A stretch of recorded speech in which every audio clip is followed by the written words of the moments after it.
Welcome to Fine Tuning with Drew Taylor, your one-stop shop when it comes to animation news and commentary.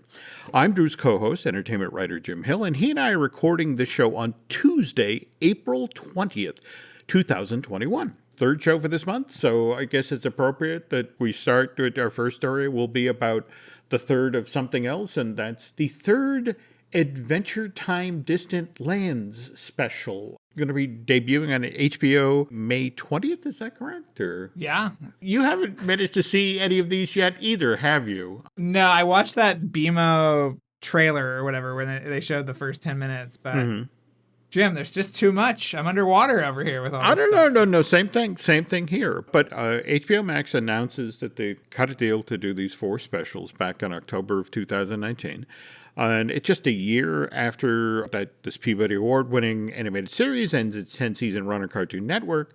And first special was based around BMO, a fan-favorite character. That drops June 25th, 2020. And then the second special, which stars Princess Bubblegum and Marceline the Vampire Queen, that was November 19th. And now we get Together Again, and we finally get a show that's built around the two main characters of the series, Jake and Finn. And here's our bullet point description. In Together Again, after taking a break from adventuring, a series of mysterious events leads Finn and Jake farther from home than they have ever traveled. They find themselves face-to-face with a monstrous evil, so they must reunite for the adventure of their lifetimes. Sounds kind of epic. Yeah. By the way, we don't have an air date yet for the fourth Adventure Time Distant Lands, but we got a title, Wizard City, and it's supposed to star Peppermint Butler, and it's like, what, no love for the Ice King and his penguin Gunter? I'm sorry, Jim. I'm sorry. You were a childhood friend of Penn, right? You know. Yes. I don't think Penn has anything to do with these, though. Yeah, but... Okay. Yeah, I think he got a little exhausted by the whole grind of these. I was really hoping you had a little juice. I miss Tom Kenny's Ice King. I know. I haven't heard what's going on with the movie or anything. So yeah. Okay. All right. Here's hoping. Before we get to the other animation news for this week, the news portion of today's show is brought to you by Storybook Destinations, trusted travel partner of the Jim Hill Media Podcast Network. For a worry-free travel experience, please book online at storybookdestinations.com. The other really big news, in fact, the news about the sequel to Spider-Man Into the Spider-Verse, which is still due to arrive in theaters October 7th, 2022. Did this surprise you at all? Well, I think we know at least one of the other.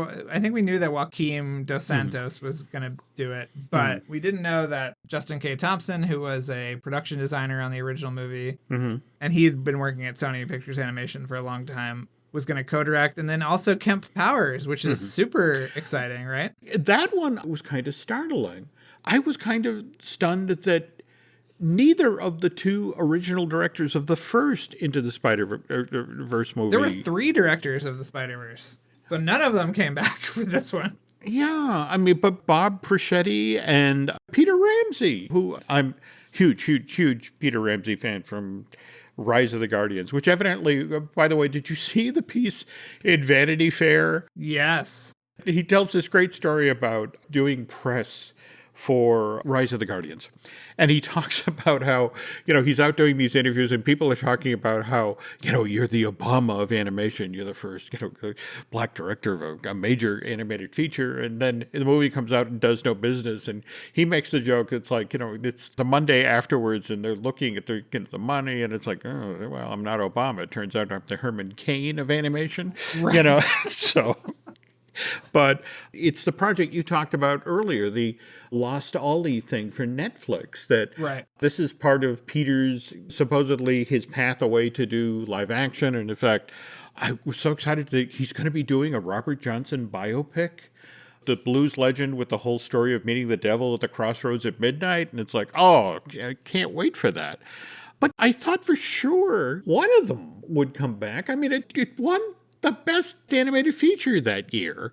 Yeah. It's Hollywood. The idea is you have a success and you're supposed to run that success straight into the ground. Well, remember when Persichetti was going to do Puss in Boots 2 for a long time? That's right. At That's DreamWorks. Right. And then he kind of got moved off there and the guy that Joel Crawford, who did Croods 2, is going to take over. And I don't know what Rodney Rothman is doing, who is the third part of that epic set of filmmakers. Yeah.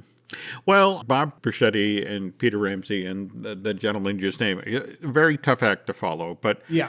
for Sony Pictures Animation to snag Kemp Powers at this time, with this Sunday is the Academy Awards, and given what just happened at the Annies, you have to assume that Soul's going to take it. So they've got an Academy Award winner, or soon to be Academy Award winner, lined up as a co-director of this thing.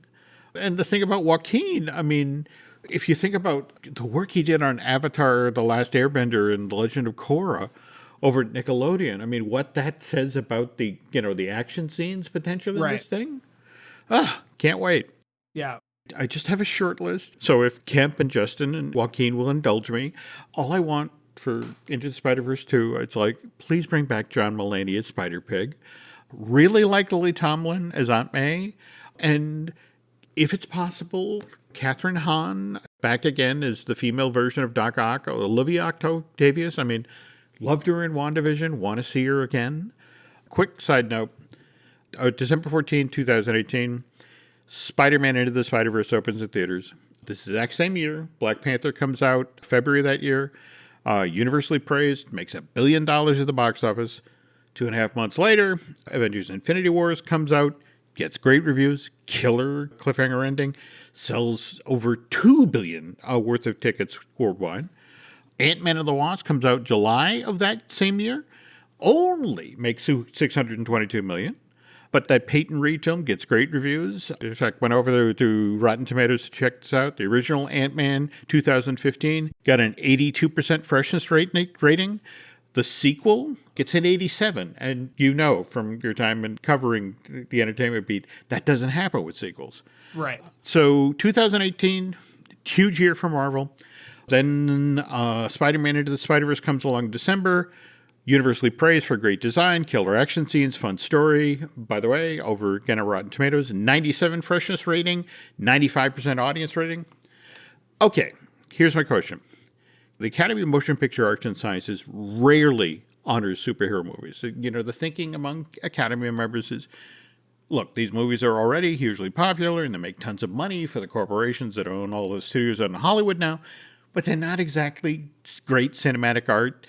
So come award season, they don't typically do all that well. I mean, sure, tech awards, special effects, sound, sometimes score and costume, but none of the serious awards. And before anybody says anything, yes, I remember what happened in 2009. Heath Ledger takes home a posthumous Oscar for Dark Knight, and he totally deserved that award for that performance. But at the same time, this is kind of how the Academy works. Sometimes the awarding of the Oscar isn't just for the actual performance. There's sentiment involved. And, you know, he was a brilliant young actor whose career had been tragically cut short. So that kind of gave him the inside straight. Joaquin just won an Oscar for playing the same part. You know, he was the Joker a couple years ago and won the Oscar. See, that's the thing, okay? But getting back to Spider-Man Into the Spider-Verse, it's February 2019. Did the enormous success of Black Panther, Avengers, Infinity Wars, and to a lesser extent Ant-Man plow the road for Spider-Man Into the Spider-Verse's Oscar win? Or do you think the Sony Picture Animation, you know, which by the way was produced in association with Columbia Pictures and Marvel Studios, I need to say that, or certain people get mad at Drew and I. You got to give credit where credit is due. Did it win all on its own?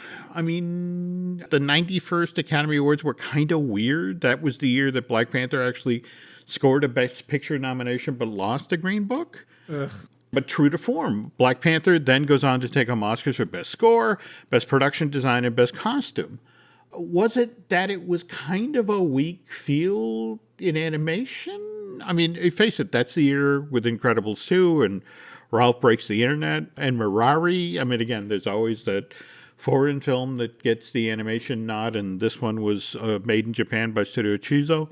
Honestly, when I was looking at the list that year, I thought that Spider-Man Into the Spider-Verse, the only serious competition was Isle of Dogs, and that was largely because it was a Wes Anderson stop motion, and Right. there were a lot of folks that felt bad that The Fabulous Mr. Fox, when it was nominated back in 2010, it didn't win, and that maybe the Academy would try to make it up to Wes. But what do you think? I mean, what happened here?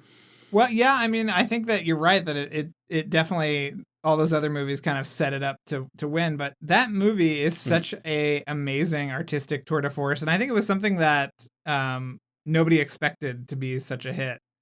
And I can only imagine the older Academy voters who were forced to watch that movie again and again by their children who said, "Can we put the screener back in one more time?" Yeah. So it's too much of a work of art, I think, to completely ignore, even if it does have the Spider-Man title on it. It has such a distinct look, and it's so well written, and that year it was the standout animated film. And in a weird sort of way, I genuinely kind of felt bad for Brad Bird, who I never got the sense that Incredibles 2 was a passion project. In fact, do you remember the interviews he did for Incredibles 2, where he talked about when they were starting on the project and the fact that there had now been all of these Marvel movies? What was the analogy he used? It was like a football field that Yes. had been played on a lot. There wasn't a lot of fresh grass, and it was like, how do I make this field look good again?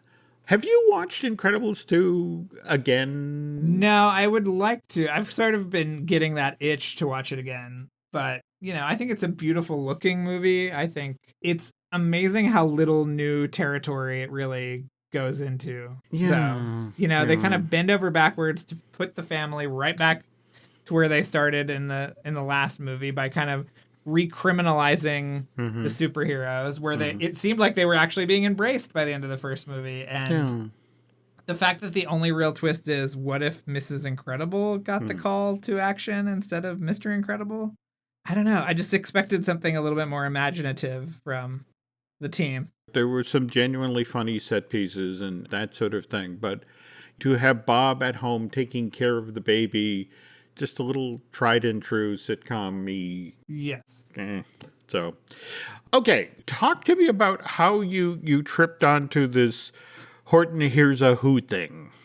I mean, it was from Twitter, and apparently in some other countries, they're showing Horton Hears a Who on the Disney Channel, and I'm assuming on Disney Plus, without the Blue Sky Studios logo in front of the movie. So it cuts just from the 20th Century Fox logo to the title card. Just to source this properly, folks, that someone called Bumpy Gaming posted this clip on April 19th. And Don't besmirch the good name of Bumpy Gaming. I'm just crediting the man with his discovery, or the woman, for that matter. Anyway, it does appear to show the opening of this Blue Sky film from March of 2008. It goes straight from the classic 20th Century Fox logo to a title card that reads 20th Century Fox Animation Presents, with no mention of Blue Sky. First of all, I was unaware that there was a Disney Channel in Russia. It started up in August of 2010 as a replacement for Jetix. But I then went over to YouTube and watched one of the original trailers for Horton Hears a Who, and it doesn't show Blue Sky Studios either, or at least not. Interesting. Not till the end. Okay. At the end, they get one of those credit card, things that you see, where they will quickly list all of, the name talent and the above the line folks.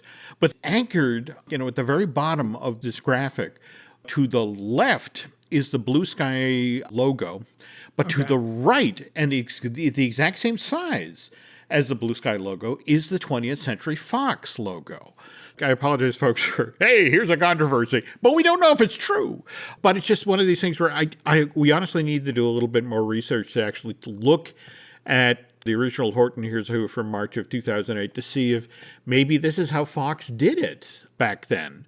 Yeah. Okay, we were just talking about the Oscars, and this past weekend, the Annies were held out your way, and they're always sort of considered the harbinger of what, how the Academy Awards are going to go animated feature-wise. Did anything surprise you here? Well, no, I mean, a lot of the people are claiming that Soul swept it, but it edged out Wolfwalkers, but not in a huge way. And Soul won Best Feature. Wolfwalkers won Best Indie Feature, which, again, a movie made for Apple TV being an indie feature. Okay, whatever. But it was also great because Tom Moore, did you see he won the Best Sponsored short as well for There's a Monster in My Kitchen, that great.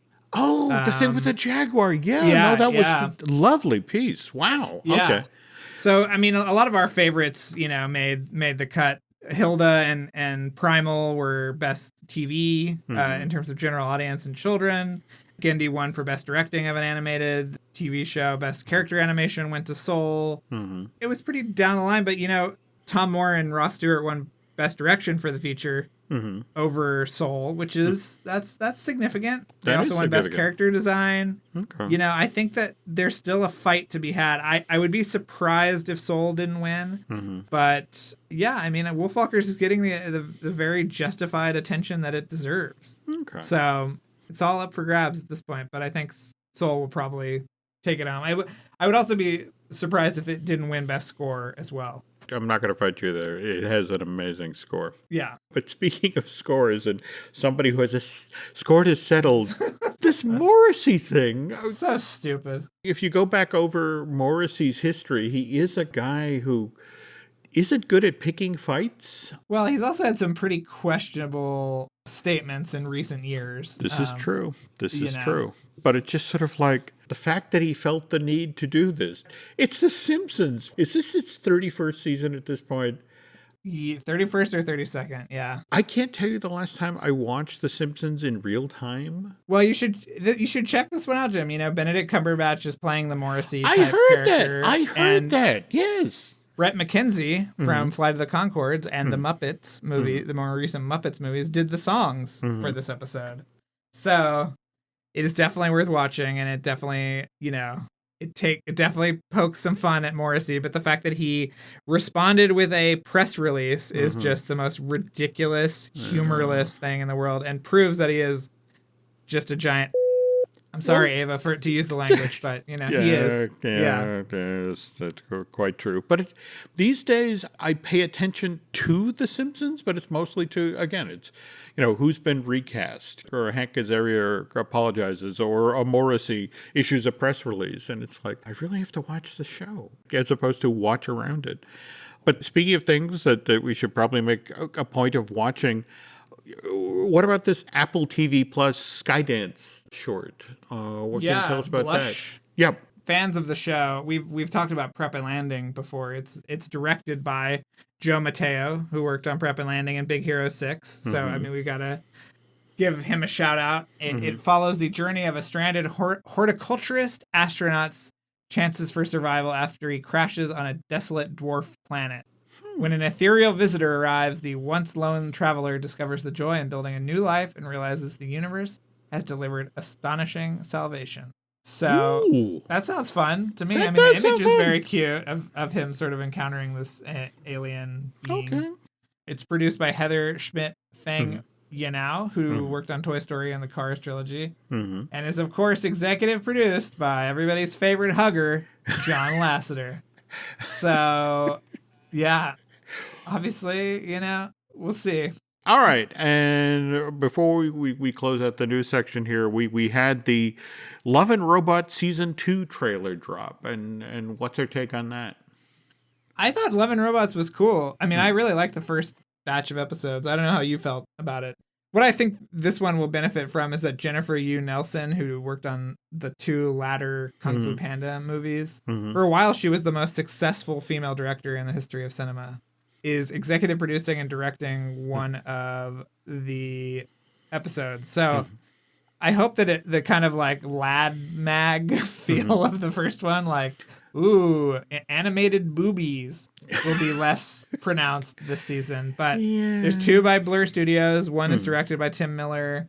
I'm really excited. I saw another one. There's another short this year based on a Joe R. Lansdale story, who's one of my favorite Texas writers. And yeah, I think it looks fun. I mean, I like that it's different. It's not singing and dancing and lollipops. Always like to encourage animations that are bumping out the borders. And when we get back, we're going to talk about an animation studio that really did try to bump out the borders, but then not in an entirely successful way.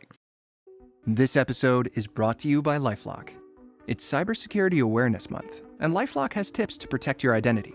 Use strong passwords, set up multi-factor authentication, report phishing, and update the software on your devices. And for comprehensive identity protection, let LifeLock alert you to suspicious uses of your personal information.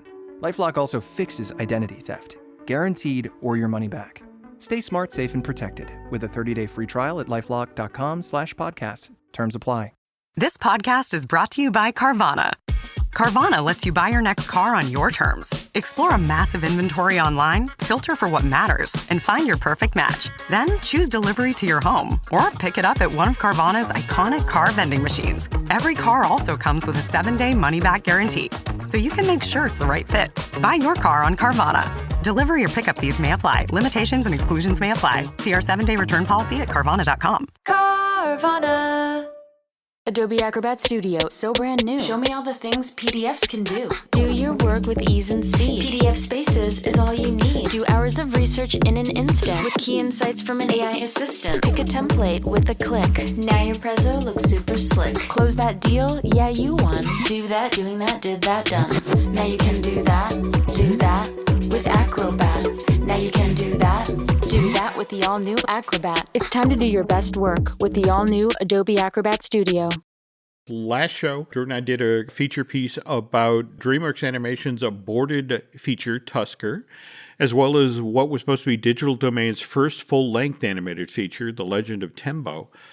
Just yesterday, I was circling back on The Legend of Tembo, and God, there is a surprising amount of stuff for that film available over on YouTube. I mean, there are whole sequences in animatic, featuring storyboards. There's animation tests with walk cycles and concept art. And the more you look at it, the more in depth you get into this. You get a sense of what a loss it is that on the very first day, when they were just a month out from getting started, the financial guys pulled the plug and locked the doors. And it looks like there could have legitimately been a great film there. But do you want to talk about what popped up online this week?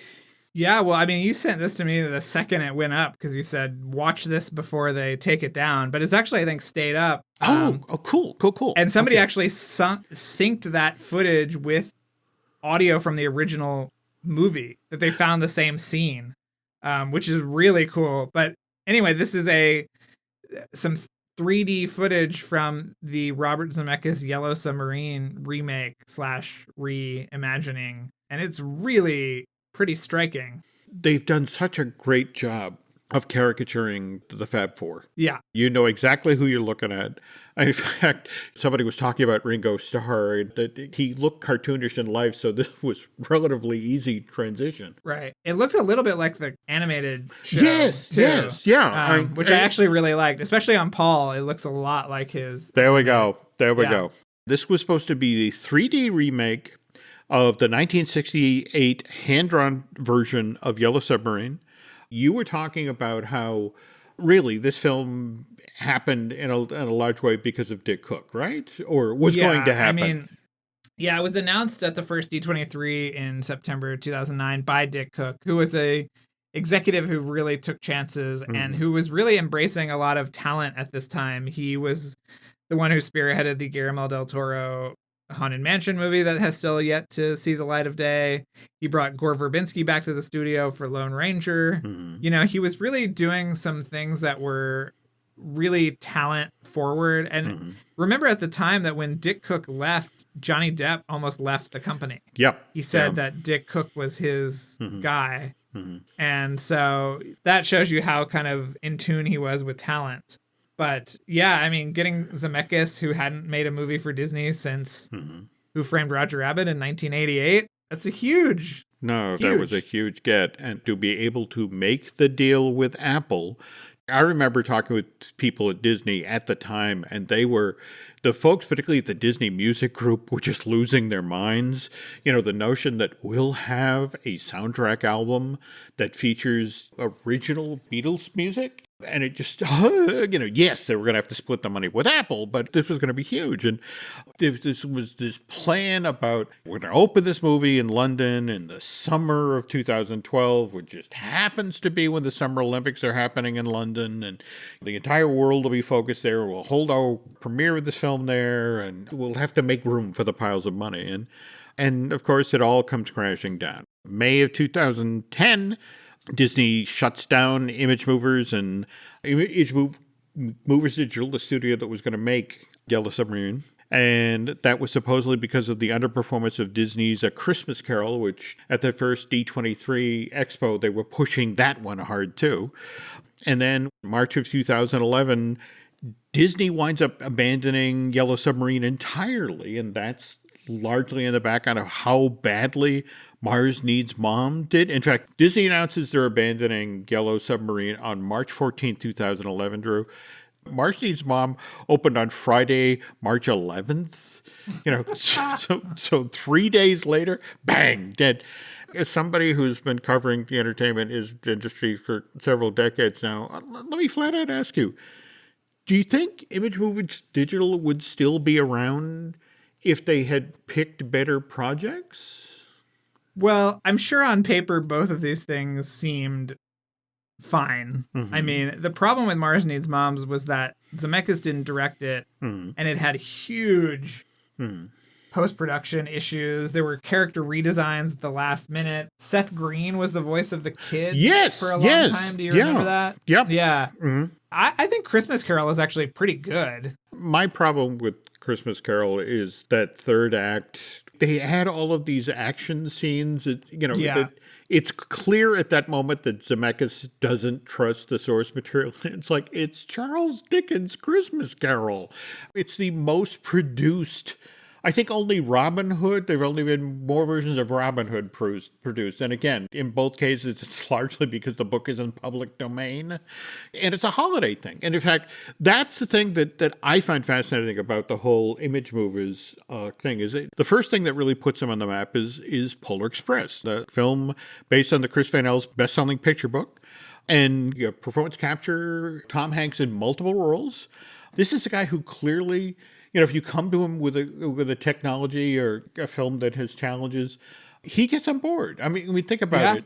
The famous story about how he said yes to Toy Story back in the early 90s, where as Billy Crystal, when they showed him the original test with Lunar Larry, where they'd taken that scene from When Harry Met Sally. In fact, if you go online, there is the test for Lunar Larry. And do you know the scene in When Harry Met Sally where it's Bruno Kirby and Carrie Fisher's are moving into an apartment and they're arguing about a wagon wheel coffee table? Yes. And Billy Crystal goes off on this amazing rant. And the thing is, that's what they chose to animate. It's Lunar Larry doing, Billy Crystal's voice performing as Lunar Larry doing the wagon wheel coffee table rant. And what's funny is once you know that, the fact that when the camera pulls back, Lunar Larry is walking out from under a wagon wheel coffee table, it's like, oh, well, there we go. Well, then they animate Tom Hanks yelling at the dog from... Yes, they did from Turner and Hooch. The car, not the car. By the way, I've got a friend who... There's a test for Hopper when they were trying to get Al Pacino to do Hopper, and evidently there's a piece of animation that was done to, I want to say it's a clip out of Carlito's Way. I've been chasing that forever. But again, the stuff that Pixar just will never let out, but folks can put together after the fact. But Polar Express comes out November of 2004. It costs $165 million to make. Only makes 286 in ticket sales worldwide, but it recovers its cost and it eventually becomes a holiday perennial. But then, we were talking about the whole thing about strange choices. So the follow-up to this then is Monster House, which is a movie that celebrates Halloween, which it's Sony that we just... Yes, Sony released it, yep. Okay, Sony in its wisdom sends it out into theaters. Halloween film in July of 2006. Right. So that's Hocus Pocus all over again. I mean, remember how when that was initially released to theaters, this now Halloween beloved classic was released in July. But that cost $75 million to make, sells 141 worth of tickets, and it's 1 month after Monster House opens in theaters that Disney's poaching Robert Zemeckis, that they're going to cut a deal to, and they're particularly interested in doing something with ImageMovers. And I have to assume, once again, as you were just saying, this is Dick Cook. Could they have already been looking at Beowulf and think, we need to line up a deal for after this because this isn't going to work? I mean, remember Beowulf had a lot of heat around it. It had an Angelina Jolie. I remember there was a pretty robust consumer products tie-in. There were action figures. Nobody thought this was going to be bad, co-written by Neil Gaiman, right? Like, come on. I get that, but you are making a movie based on the book that everyone gets assigned in English class, but they don't ever actually read. This must be the most cliff-noted book in the history of man. And the fact that, finally, the movie, a movie based on that book that you never wanted to read in English class. And when it comes to Angelina Jolie, the fact that, I get to see a CG version of her, it's like, doesn't that kind of defeat the purpose of seeing Angelina Jolie? Right. I love the story he told because it was the first time he had worked with Crispin Glover since Back to the Future, which the sequels resulted in a famous multi-million-dollar lawsuit when they used the prosthetics they then made for Crispin Glover in the first film on different actors in 2 and 3. Yep. So they had buried the hatchet, and he said, you know what? I didn't have to worry about stuff like him missing his mark or coming in too late or anything because we were just capturing it in performance capture. He could be as crazy as he wanted. So it was actually the perfect kind of marriage there, which I thought was kind of funny. You pointed out that we had Polar Express was Warner Brothers, Monster House was Sony, and then when it was Beowulf, what was it? Beowulf was a Paramount domestic release and Warner Brothers International. So you had 3 of the majors in Hollywood who try their hand at performance capture, kind of lose their appetite. So again, great time to be making a deal with Disney. Disney allows the company to sort of reorganize and now launch themselves as ImageMovers Digital. But evidently the orders coming down from Dick Cook, make better choices. Let's go with material that people actually want to see. The only big success really they've had with, people now having the Blu-ray and the DVD and the VHS of Polar Express, and they're playing it every year. It's like, okay, let's do another Christmas movie. Why didn't that work? I mean, you're right. I'm thinking about like the sequence where he gets turned into a tiny person. Do you remember that? And he is falling off of rooftops and stuff. But I mean, Zemeckis was really selling this as, do you remember all that press he did where he said, A Christmas Carol is really a time travel story. He tried to connect it to Back to the Future. Yeah. So there are scenes that actually masterful scenes in this movie. Like the opening where you do this amazing flyover, then fly through the streets of London, and you watch the city getting ready for Christmas, and the rich and the poor, and that's beautifully done. And at the same time, there's a moment in this movie that haunts me to this day. Third act, you're back at the Cratchits. Bob Cratchit comes back. He's just been to the grave of Tiny Tim, and he's talking with his family and trying to cheer them up. But Scrooge and the figure of death are sort of lurking in the stairs, and Cratchit goes to go walk upstairs, and he comes up out of the shadow, and he's been talking to his wife and his children, and it'll be fine, and just comes up in the light, and the sheer heartbreak on the face that, this man is crushed. He's lost his son. And it's like, I've never seen that moment ever done in A Christmas Carol. And it just nails home the raw emotion of the moment. And it just pivot to Jim Carrey's, CG version of Scrooge at that point. And you just sort of realize, you see the breakthrough. And it's not that it's a bad movie, but it just wasn't a really, again, we have 1,200 versions of Christmas Carol. Did we really need another one? Right. So we get that one, and Zemeckis supposedly wanted to show Disney, because they were nice enough to help reorganize, ImageMovers Digital. Disney, I guess, had already acquired the rights to Berkeley Breathitt's Marge Needs Mom. A picture book came out in 2007. And so it was the notion of, look, let me show you I'm a team player. So you've acquired this picture book. I'll make a movie about this, and we'll make this the affordable movie after Christmas Carol. But then in this exact same window of time, you have Apple really wanting to do more with the Beatles' music catalog, which, again, remember, quite famously, Michael Jackson acquired, making That's right. Paul McCartney very unhappy. So this is in the same window of time we see the Beatles get Guitar Hero. In fact, that comes out in September 2009, the same month as the D23 thing. And previous to that, we'd had the Cirque du Soleil show, Love, at the Mirage in Las Vegas. The thinking was that it's like, oh my God, we're going to get Disney and the Beatles and Robert Zemeckis, all together. And we have this, I'm not going to say Yellow Submarine is a genuinely beloved film, but people have a lot of fondness for it. I really like it a lot. It actually has one of my favorite moments. The Blue Meanies have been defeated.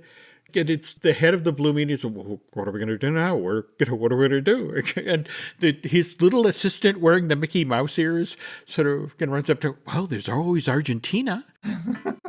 I love the Nazi joke. Just sort of to slide that in there. But what's cool about this is you've actually gotten to talk with somebody who worked on this. Yeah. Can you talk about your conversation with Doug Chang? Yeah, well, I mean, Doug is a genius. He is, oversees all of Lucasfilm stuff right now. I think he's an executive at the company, but I was talking to him for either Rebels or Force Awakens or whatever. But I had to say, tell me about Yellow Submarine. And he said, oh, it was just going to be amazing. Like, the work that we had done there was really groundbreaking. And it was going to be the movie that broke mocap through to a kind of wider popular audience. And everybody was super disappointed because we really felt like this was the one where we were really going to have a home run. And, part of me says, well, you did all these other movies that nobody gave a shit about, why this? But it sounded like they were going to really push the envelope in terms of visuals, and it sounded like everybody really loved the original animated movie, and it was being done with a lot of heart and consideration and, artistic integrity. So it was a real heartbreaker, but one day we will get the full story, I'm sure, about what happened. And I hope so. I don't think we'll ever see it. But no, but this test, again, this is what I love about the internet. Every so often someone will share a toy that perhaps, that did I sign a non-disclosure? Oh, I forgot. Oh, was I not supposed to put that online? But now I got to go back and find this version where they've synced up the audio. Yeah, that sounds amazing. Well, and we're going to have another Disney Beatles thing later this year with the That's right. Thing, the Peter Jackson, I've heard is just amazing. Yeah, well, I love the story that this same footage had been used previously for another documentary and had really sort of put the recording of this album in kind of a negative light. And it was Peter who went back and looked at the 100 hours worth of footage and discovered that's really not what happened, or there's an entirely different story that can be told here, or... Yeah, I forget who was talking about it, but I think it was maybe Stephen Colbert was down in New Zealand, and he said that he and Peter Jackson watched 8 hours of raw footage. Just some random afternoon. But it's using some of the footage that Michael Lindsay Hogg put in his 1970 documentary about the making of Let It Be. There we go. Yeah, but this is they found something like 60 hours or something, 140 hours, Jim. Holy of audio and 55 hours of footage. So this is going to be amazing, I think. Can't wait. So August 27th. There we go. Okay. Well, speaking of things I just can't wait for, well, what is going on next with Light the Fuse, Light the Wick, and Light the Fuselage? Well, Light the Wick is winding down. Light the Fuselage has been pushed back because Top Gun Maverick is now opening in November. So we are focusing on the 25th anniversary of Mission Impossible, the first one, and the 15th anniversary of Mission Impossible 3, both of which are happening in May. So we're going to do some Twitter watch parties, and we're going to do we've got our Paul Hirsch episodes coming up for the first one. Okay. And we've got a new logo by the guys that actually designed the logo for Rogue Nation and Fallout. Oh, Yeah. that's killer. And while you're waiting for these wonderful Light the Fuse shows, we do have a few podcasts over here as well. We have Disney Dish. We just recorded a brand new Marvelous Disney last night. Kind of a fun episode. And if you could head over to Apple Podcasts, and if you could head over to Bandcamp and subscribe, that keeps the lights on here. And you can find us on Twitter and Instagram as Jim Hill Media, and on Facebook as Jim Hill Media News. And thanks for listening, folks. And Drew and I will be back soon.